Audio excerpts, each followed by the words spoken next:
சித்தக்க உணவே மருந்து மருந்து உணவு வாரம் ஒரு பேஷண்ட் பற்றி சொல்லுவோம் அப்படின்னு சொல்லிட்டு இருந்தோம் இல்லையா? இந்த வாரம் வந்து ஒரு பேஷண்ட் பற்றி டிஸ்கஸ் பண்ணலாம். ஒரு பேஷண்ட்டுக்கு 2-3 பேஷண்ட்டு, அதாவது குரூப் ஆஃப் பேஷண்ட்ஸ்னு சொல்லலாம்.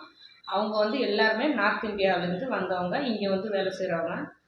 இங்கே பக்கத்தில் மெட்ரோ வேலை நடக்குது இல்லையா? அதில் கிரேனில் வந்து டிரைவராக இருக்கிறவர் இங்கே இவ்வளோ தூரம், அதாவது சித்த வைத்தியம், அதாவது அவங்களுக்கு வந்து நார்த் இந்தியாவில் வந்து அவங்களுக்கு தெரிஞ்சது வந்து ஆயுர்வேதிக் இல்லைன்னா யுனானி. இது ஆயுர்வேதிக், யுனானி, சித்தா அப்படின்னு வரும்போது 3மே herbal based on herbal medicines. Ayurvedic வந்து சான்ஸ்கிரிட்டில் படிக்கணும், சித்தா வந்து தமிழில், யுனானி வந்து உருது படிக்கணும்.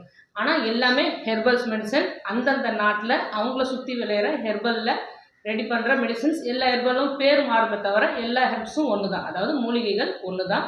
எதுலேருந்து எதில் போச்சு அப்படிங்கிற ஆராயிறத விட அவங்களுக்கு பொதுவாக ஒரு எல்லாருக்குமே நம்ம நாட்டில் வந்து, நம்ம நாட்டிலையும் சரி உலகம் முழுக்கவும் சரி, மூலிகையிலேருந்து ஹெர்பல்ஸ்லேருந்து வர மெடிசன்ஸ் வந்து நமக்கு எந்த தீங்கும் விளைவிக்காது, உடனே குணமாகுங்கிற நம்பிக்கை எல்லாருக்குமே உண்டு. இவங்க நார்த் இந்தியன்ஸ் அப்படிங்கிறதால இது ஒரு ஆயுர்வேதிக் அப்படின்ட்டு வந்த சித்தாங்கிறதால வந்தாங்க. கிட்னி ஸ்டோன்ஸ் தான். கிட்னி ஸ்டோன்ஸில் ரொம்ப எல்லா இடத்துலையும் பார்த்துட்டு 3 வருஷமாக இவர் 5 இயர்ஸாக இங்கே இருக்கார். 3 இயர்ஸு அவர் வேலை செய்கிற சூடால் நிறைய தண்ணி குடிக்க முடியாததால் இங்கே குடிக்கிற, அதாவது மினரல் வாட்டர், இது ஃபில்டர் வாட்டர், இதெல்லாம் குடிக்கிறதால, சாப்பாட்டால், இது எல்லாமே கிட்னி ஸ்டோன்ஸ் வரதுக்கு நிறைய வாய்ப்பு இருக்குது. முதல்ல சூடு அதிகரிக்கும் அவங்களுக்குலாம், ஏன்னா அவங்க குளிர்ச்சியான பிரதேசத்துலேருந்து இங்கே வந்தவங்க. சூடு அதிகரிக்கும். சாப்பாடு இங்கே எல்லாம் மசாலா சாப்பாடு. இது முக்கியமாக கேஸ்ட்ரிக் பிரச்சனை, மூலம் இப்படி கொண்டு வரும். ஒரு சிலருக்கு எதிர்ப்பு சக்தி குறைஞ்சிருக்கும் போது, தண்ணி நிறையா குடிக்காத போது கிட்னி ஸ்டோன்ஸில் கொண்டு வந்து விடும். இந்த கிட்னி ஸ்டோன்ஸுக்கு அவர் இங்கே வரும்போது கரெக்டாக, இங்கே எப்போதுமே சித்தா கேரில் வந்து ஃபஸ்ட்டு 15 டேஸ் தான் டாக்டர் மருந்து எழுதி கொடுப்பாங்க. ஸோ அந்த 15 டேஸில் அவங்களுக்கு எப்படி இந்த மருந்தை எடுத்துக்கிறாங்க அப்படிங்கிறத பொறுத்து இருக்குது. மருந்து அவங்களுக்கு எப்படி வேலை செய்யுதுங்கிறத பொறுத்து அடுத்த 15 டேஸில் எப்படி ரிசல்ட் இருக்குதுன்னு பார்த்துட்டு தான் அடுத்தது செய்வாங்க. இதே மாதிரி தான் ஒவ்வொரு ஃபஸ்ட்டு 15 டேஸில் எடுத்தார். நல்ல அவருக்கு வந்து அந்த வலி பயங்கரமாக இருந்தது, வலி குறைஞ்சது, வயிறு பிரச்சனை இல்லாமல் இருந்தது அவருக்கு. ஏன்னா கிட்னி வலி உள்ளவங்களுக்கு நல்லாவே தெரியும் எப்படி வலிக்குது, அந்த வலி வந்து எங்கெங்கெல்லாம் பரவுது அப்படிங்கிறது அவங்க ஒவ்வொரு பேஷண்ட்டும் உணர்வாங்க. ஸோ ஃபஸ்ட்டு 15 டேஸ்லேயே அந்த வலியெல்லாம் முற்றிலுமாக குணமாயிடும். கல்லும் கொஞ்சம் கொஞ்சமாக கரைய ஆரம்பிக்கும் போது அடுத்த சோனோகிராஃபியும் எடுத்துகிட்டு வந்தார். அதில் வந்து கரெக்டாக 1 சென்டிமீட்டர் அளவு கரெக்டாக குறைஞ்சிட்டு இருந்தது.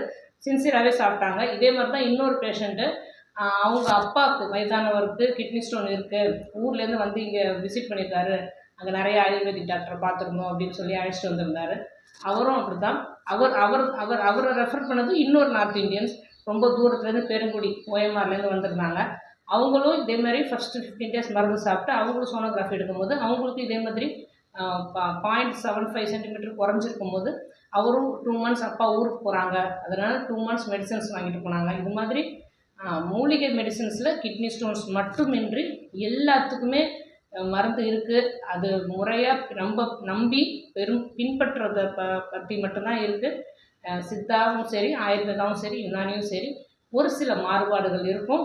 ஆனால் எல்லாமே சரியான மருந்துகள், ஹெர்பல் மெடிசன்ஸ். எந்த பக்க விளைவு இல்லாத மெடிசன்ஸ். பக்க விளைவுகள் இருக்குது அப்படின்னா அது கண்டிப்பான பக்க விளைவு என்ன அப்படின்னா அந்த நோய் முற்றிலுமாக குணமாகுங்கிற ஒரே பக்க விளைவு, சைடு எஃபெக்ட்ஸ் மட்டும்தான். இதை நம்பி வரும்போது நம்ம முற்றிலுமாக ஒரு நோய் இருந்தாலும் அதை முழுமையாக நோயில்லா வாழ்வு வாழ முடியும் அப்படிங்கிறது ஒரு நம்பிக்கையான விஷயம். ஆரோக்கியமாக வாழும். வேறு எதை பற்றி பேசணும்னு நீங்கள் நினச்சாலும் சரி தாராளமாக கமெண்ட் பண்ணுங்கள். உங்களுக்கு எந்த நோயாக இருந்தாலும் சித்தா கேரை அணுகுங்க.